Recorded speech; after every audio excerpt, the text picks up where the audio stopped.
Hi everybody, welcome to another episode of Puberty Vodcast. My name is Logan. My name is Jordan. My name is Eric. Today we have a special guest on the show. Let's welcome Mr. Chong Eugene.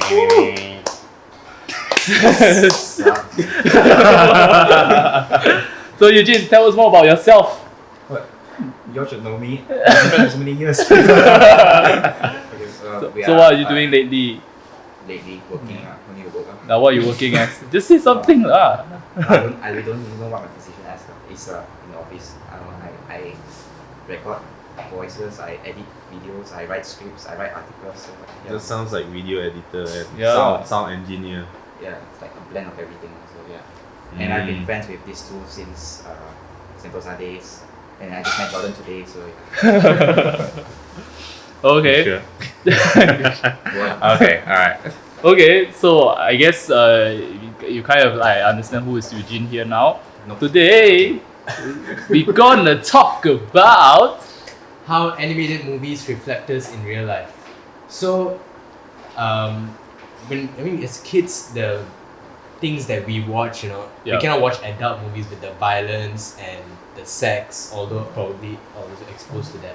But when we were kids, the thing that our parents would put on and all that, it's all these animated shows, these cartoons, and we would watch it and enjoy them just Yup. because they're just fun to watch, they're Yeah. creative, they're funny or whatever.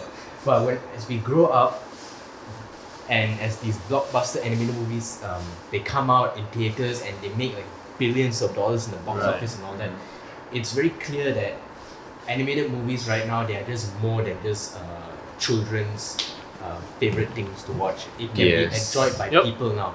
And I think part of the reason is because animated movies and cartoons right now, they become more sophisticated in a way that they Yes. reflect. They don't just reflect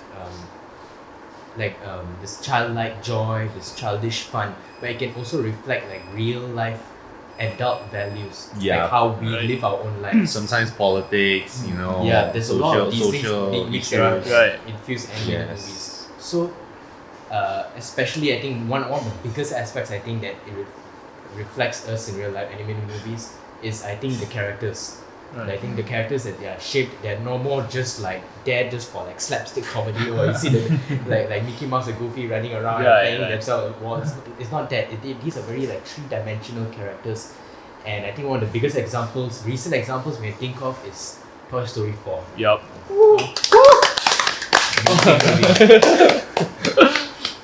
I'm trash. So I think Disney actually we can watch we watched Toy Story 1 to Toy Story 4. We can see how much they have improved in their animation and stuff like that. And one thing Disney always focus on is the storyline of the whole animation. the moral Yeah, of the the morality. story. And you can see that from the 90s to now, the story actually make more real than the previous show. They're more like more genuine, and that is how people actually face in real life. And there's much more deeper meaning in it in the show. So that's why we want to talk about this show. Is just because we want to explain how does all this animation can actually reflect us in real life. So we start with Toy Story 4. There's one. We start with one character, and then we just talk about it, and we'll see how does it reflect us in our life. So let's start with Gabby, Yep. The creepy one. the creepy one. creepy But in one. case you guys haven't watched the show yet, spoiler alert, okay? Yeah, spoiler. Definitely, Spoiler, haven't watched the spoiler. movie yet. Yeah. People will be spoiling a lot of it. Right. Okay. So Gabby, for me, I think Gabby, she's kind of a person she wants to fight for her dream. She want to fight for a child to play, so that the child can play with her, But the thing is, her voice box really broken. So that's the reason she might think that's the reason why the kids doesn't want to play with her. Therefore, she go and fight. She trying to find ways, fight for her, find a new voice box just to replace her one. So that's her dream, and she wanted to get out of it, so she can actually get somebody to play with and that's her main objective. Basically, she lost her sense of belonging. Yeah, a sense of belonging. Yes. Which is But- very important to everybody. But I think it's something very fascinating also, like because she's like kind of like the villain of the story, right? Right. But Yes. there's a saying that the best villains are the ones who think they're their own hero in their Right. story. Right. So like, Mm. what do you mention that she is actually fighting for what she believes in, because for her, getting that voice box and getting the child to play with her, Right. that is quite a noble thing for her, like Right. a good thing. Like how many Yes. times have we for us, we think, oh, we're doing this thing because we think it's right. But for other people, they look at us and say, why are you doing this? This doesn't seem like the right way to Right. go about it. So it's quite interesting. Gabby's one of those characters. I think the first time in the Toy Story movies where like I didn't really feel like she was a villain, just more misunderstood, and the way she Yes. go about things was a bit more like undesirable. Like, Yeah. rather not go through that in terms of ripping out the voice box and all, but Right. but she did it I think in a way she wants to carry herself. I think she did it in a empathetic way. Like at the end of the day, we kind of empathize with her, so like she's going through this struggle. Yeah. So Now, how about you guys? What do you think about Gabby? I think maybe she's just like misunderstood. Misunderstood, right? Misunderstood character. Like she in the end also like she turned out to be someone good and help them also. Yeah. At the end, she turned out good as well. For me, Gabby is just, she became a little bit aggressive in a way because she wanted something so that she can go back to her own owner, and I think we can actually see this in real life as well. Like when people lose something, they try their best to get that thing back, regardless of the cost. They would do anything just to get back whatever they lost. And in a way, it's different, even though you get back the thing that the thing that you used to have, but it's gonna be different because there is something that is missing already. That's what we can learn from Gabby. Yeah. Although she's a villain she kind of like redeemed herself. Yes. Yeah. That is actually the most important thing. Like she managed to redeem herself. Yes, in the end. because Yeah. because you can see from some other Disney movies that the big bad guy usually Yeah. they don't redeem themselves like that. They still think they are right, even though what they are doing is in a way wrong. Right. But Gabby knows the problem. She understood what happened, and then she said that she doesn't like me anymore. So maybe I can just walk out and just find a new owner, and that's how we have to move on in life. And that's a the very whole theme of the movie is like moving on. yes, Yeah. correct. Yeah, Right. it's true. So Gabby. so the next character we want to talk about is Buzz Lightyear. Buzz Lightyear, Yeah. Space Ranger. Yeah. So we kind of like saw Buzz from Toy Story 1 to Toy Story 4, and the time that he thinks that he is actually a space ranger. He don't think that he is a toy at all. He don't accept that he's a fact of a toy. He actually can save life and things like that. Yeah, then right, if he thinks he's a toy, right? I mean, he thinks he's not a toy, right? Then why every time a human comes in, then he just like don't move on? Right. Oh yeah, you do make a point, right? That's a Like, point. especially in the first movie. Yeah. Yeah. Mm. But what the story actually the main story of Toy Story 4 is whether do you listen to your inner self. At Toy Story 4 he doesn't know what is inner self at the first place, you see. He doesn't know what it is, what is the inner self, the inner voice that's telling him stuff, but he's not listening, or he doesn't know there's such thing. So I think this is one thing we can learn from Buzz is sometimes a lot of times we have a lot of distraction out there, a lot of people telling you not to do this, not to do that, and you are so confused, But sometimes just listen to yourself and just see what you actually want to do, and what is the thing that your inner thoughts that tell you that what is the right thing to do and what is the wrong thing to do. It's kind of like following your Your instincts in a way, like listening to your inner voice, even if it's like you think it might not be the right thing to do, but Buzz is like when he presses the Yeah, button and then the yeah. voice comes out, he's like, but this line doesn't make any sense. Yeah. But I'm gonna follow it. I'm gonna take that leap of faith, and just trust that instinct. And I think like that's sometimes what like even we have to like do at some point in our lives. We just have to trust like our gut, like what we want, and we just have to take that leap of faith. What is this? Yeah. So how about you guys? Anything you want to add on with Buzz? I think I agree because Buzz has. I mean, throughout the whole series, Buzz has been the one who believes he's a soldier.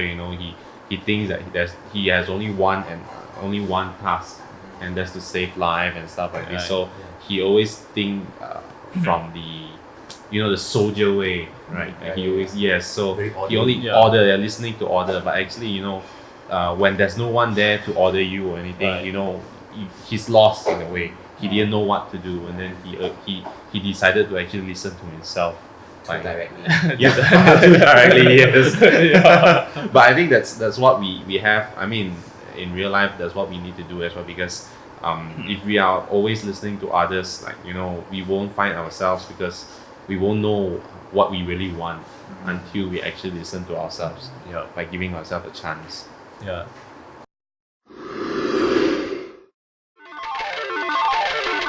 Our next character we're going to talk about Woody. So Woody, there's one word that I can talk about is he's a very loyal kind of character, and I personally think that he's been very loyal to his owner Andy, to Bonnie, and he kind of like always provide all his services, and he's a person who's very responsible, and he kind of like always if you have a sense of leadership, right, you tends to want to build everyone together, unite everyone together, and he feel that he's have a sense, some sort of responsibility in that. So when you have this sort of responsibility, you kind of you give yourself a lot of pressure, a lot of stress in terms of, because you think that this is your way of doing things, and you've been united them together, and you have this sense of what you call that, power, that you can't just let them go in basically Woody is a person who couldn't let go. He couldn't let go. He's stuck. Traditional. He's traditional. He's stuck to his so-called job in a way. Like his purpose of life is to be a toy, and then he would try his best to fulfill being a toy, but somewhere along the way he lost. He couldn't understand that there's actually more than being a toy. Like one of the other character, Bo. She actually, in the story, Toy Story 4, she actually venture outside in the outside world, and then she learned so many new things. And while Woody is stuck within the room, thinking that this is where I start, and this will be where I end as well. He's like the katak tipa tempurung. That's right. The frog under the well. But I can admire something about Woody, that his loyalty and leadership is why a lot of toys respect him. Yes. In a way. They listen So to him. I mean, when it comes to this kind of like group dynamic, or when it comes to even family, right? Because I think Toy Story, the one theme throughout the Toy Story movies is about family, about sticking together, and there needs to be that one person, that one toy in this case, that is leading the charge and is like making sure, okay, all of us are sticking together, and all of us are being the best versions of ourselves, which is being a toy in the Toy Story's case. So that one I can admire that about Woody. Like I think you mentioned also, Logan, that he has a lot of pressure, and I think when it comes to Toy Story 4, I think that pressure has kind of like made him like a veteran, and it's blinded him a bit, because he's so much into being a toy that he cannot be anything else. He's blinded by his responsibility. Yes. So like Eric mentioned also, that when he sees someone like Bo being so out there, he cannot conceive it at first. Imagine like seeing your friend after 10 years change so much. They used to think the same way like you do, but 10 years later now it's like they totally think different from you. You cannot even comprehend that. So he's kind of stuck in his ways, but it's because it was necessary as being a leader. Sometimes that's a sacrifice you have to do. You cannot think about your own purpose. You sometimes have to think about the purpose of the entire group, or what we're supposed to do. But the thing about Toy Story 4, which I mentioned when I wrote one of my reviews, is that like the audience may not have needed Toy Story 4, but Woody needed this story. Woody needed this story to happen because he needed to, in the end of the day, find his own purpose away from being just a toy to Andy and Bonnie and to other children. He needed to venture out and find his own way in life. Yes. I can admire that. Next station, right? Yeah. So next we'll go to talk about Bo. Bo, she's a character that I very very admire. She's one thing she has is because at the first stage she was abandoned in the early stage compared to the other toys, and you can see that Bo she has a lot of changes throughout her whole experience until Toy Story 4. She was locked in 7 years in the antique stores, and she knows that there are something out there. It's either you choose the life of in a comfort zone, or you just walk out from it and you leap of faith and just see whether you can get something new. And apparently that's when she come out from the antique store, she find that there are much more wonderful places out there in the world. And of course there's a lot of things happening in front of her, a lot of obstacles happen in front of her, and you can see that she even broken her arm at the show as well. That's the part where you can actually see that she actually faced a lot of challenges out there. But there's one thing also give her that she has the freedom. She has the freedom to walk away from all those we will call it the society who wants the toy to think that way. They are just a toy and nothing else. All their service is just to provide services, provide enjoyment to the kids. But Bo is the one who just changed the whole thing. That so what if I'm a toy? A toy can do even much more better than that. There are much more other kids out there who needs us. So this is what I can see from Bo. Bo, she actually changed the whole game. She changed the whole traditional way of thoughts. The traditional. So she's like a millennial of all the toys. Yeah, I know, right? And She's Woody the is the entrepreneur. and Woody is the baby boo. He's a Chinaman. Chinaman company. Yeah. I mean, one thing I can admire about Bo is that she did not succumb to her circumstances or situation. Yes. Like she could have been very depressed, being abandoned like out of nowhere, on living life on the road in the antique store. She could have been. Bo could very well have become a Gabby if she stayed throughout to the store like forever. She most likely would have become like Gabby if she did not decide to venture out. So like she never let her circumstances or situations or obstacles like keep her down. Like she was very determined. She's like I think we all know that she's the strongest character in this movie. Like the way she has like her own ragtag group of toys as well. Like she became like what you all mentioned, like she became more than just a toy. Like she was like, I may have been created to be this, but I can do more than what meets the eye. So I think that one, her character, like when we start Toy Story 4, like you mentioned, she's the one that's like changed the entire game. What it is to enjoy. Like when you come to her character, she is the most changed at the start of Toy Story 4. Right. And then that's where Woody himself finds the inspiration to maybe venture out there and see what it means to see the world. to see the world, to experience it. So the next character we will talk about is Forky. Yeah, Forky. So for Forky, the only one word that I can say is Forky is inferior, low self-esteem. He's a character that is has no confidence in himself, and he thinks he's just created by trash and he's supposed to live like a trash.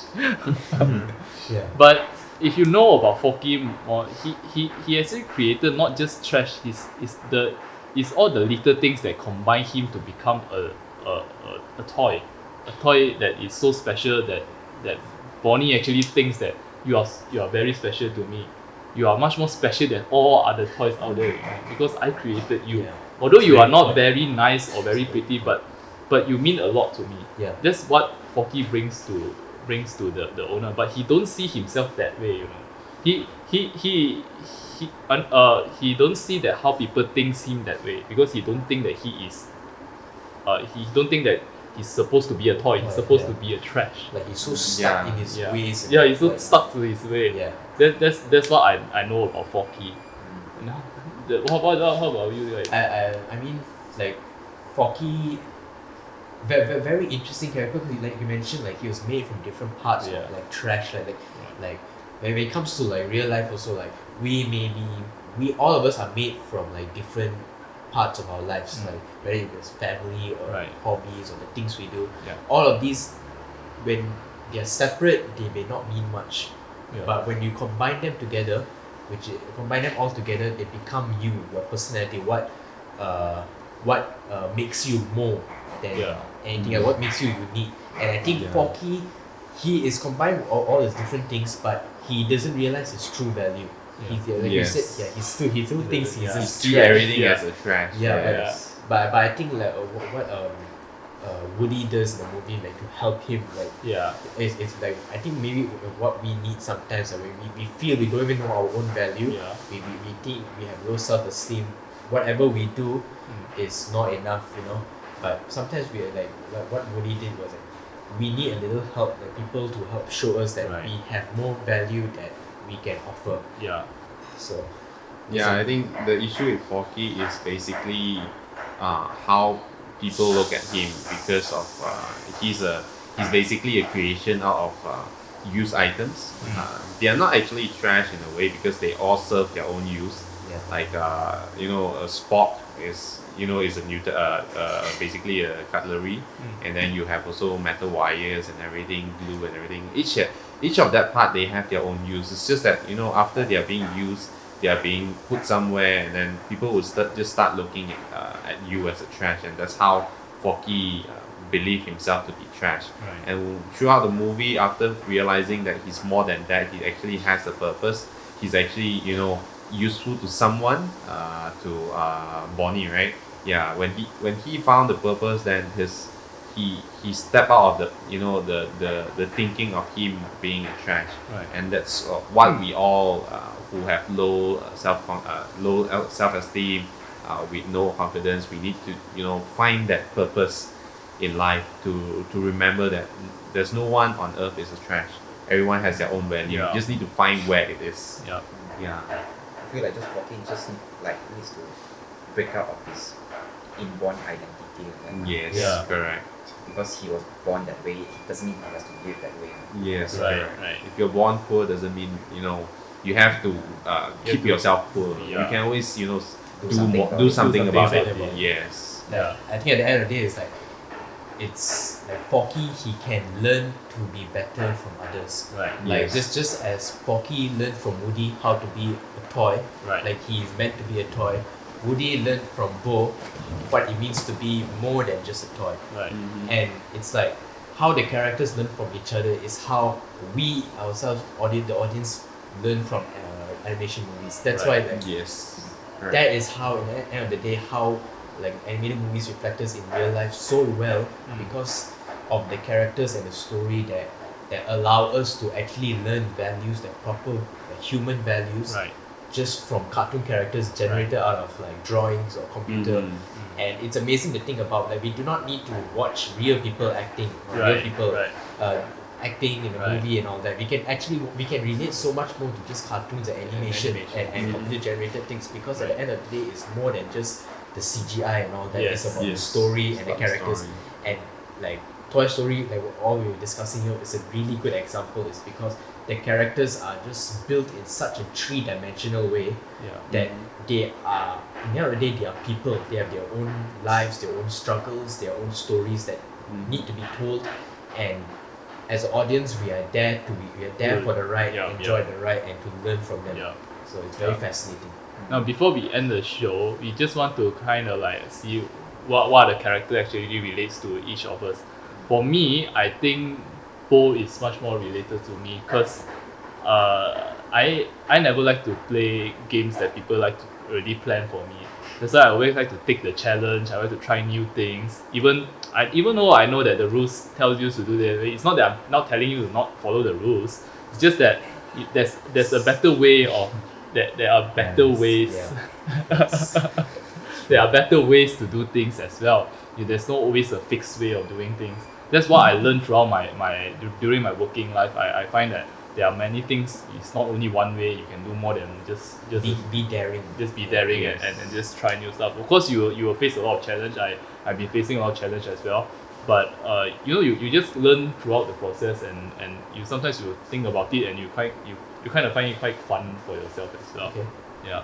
How about you? For me, it's I would say it's Gabby, like a little bit of Gabby, Yeah. because like she is someone that she thinks sometimes she thinks she's doing right. Like she's very honest with who she is. That she wants to do right, Right. and because her intentions are seemingly good, but sometimes the way she goes about it is Yeah. not very good. Right. She couldn't tell what is the right way. What's the right way, and so Yes. she in the end of the day she kind of like learned and redeemed herself. Right. And I feel that sometimes in situations that I think I'm doing something the right way, and I can sometimes be a bit I can be a bit arrogant, because like, oh, it should be done this way, and then Yeah. people sometimes will tell me, you know what, actually no, this is not the right way, and I need to sometimes like, oh yeah, okay, I need to take people's suggestions and Advice. realize, you know what, this is, there's a different way of doing this kind of thing. So like, but at the end of the day, when Gabby redeems herself, I feel that I can relate to that as well, because like the opportunity for me to apologize or to redeem myself from my mistakes, I think is a very, very noble thing, and that's something I always strive to do. So Yeah. that's why I think I relate to Gabby a bit more. Right. Eugene, you? I guess I'm more related to Buzz Lightyear, because he's born a soldier, right? He's born in the first movie. He's Yeah. born to believe that he can space ranger. Yeah, thing, yeah, right. And, firefighter. But so he was sort of born a follower, because soldiers follow him. Yeah. So I was sort of like that. So I'm born a follower. So now I guess I have to transition to what what Buzz Lightyear did throughout the movie, until the fourth one, where he listens to himself himself. instead of other people. Literally. Right. Yeah. As for me, I'm trash. No, obviously I'm. Obviously. So I think I'm a mixture of between Buzz and Forky. Yeah. Because I'm a person who, like Eugene, also a follower. I listen to my family. I listen to my friends. I basically sometimes. All the Yeah. time. No. Sometimes I don't. I've learned not to. But yeah, I've been following the path that people have been making for me, and just recently I decided to walk a different path, and I guess that's in a way what Forky did as well. Like, he found his purpose, so he did something that is what he think it's his responsibility, not what others see him as, like how people see him as trash. So I think for me, I'm a mixture between Buzz and Forky, because I decided to make my own decisions. I think that's the important thing. Yeah. Yeah. Like coming out from that, having more self-esteem and confidence in your actions and what you do, forging it Yeah. in your life. Okay. Right. Yes. So we have come to the end of the episode, but just tell us more about yourself as well. You can relate us with other characters as well, not only these 5 Sweet characters. potato. Yeah, and you guys can leave us a comment below, and what do you think about Which what do you character think? are you? Which In character Toy are you? Story? Yeah. Yeah. Which one you relate to most? Yeah. So you can just watch our individual social media right at the section below here, and feel free to follow us, and we'll see you again next time. Bye.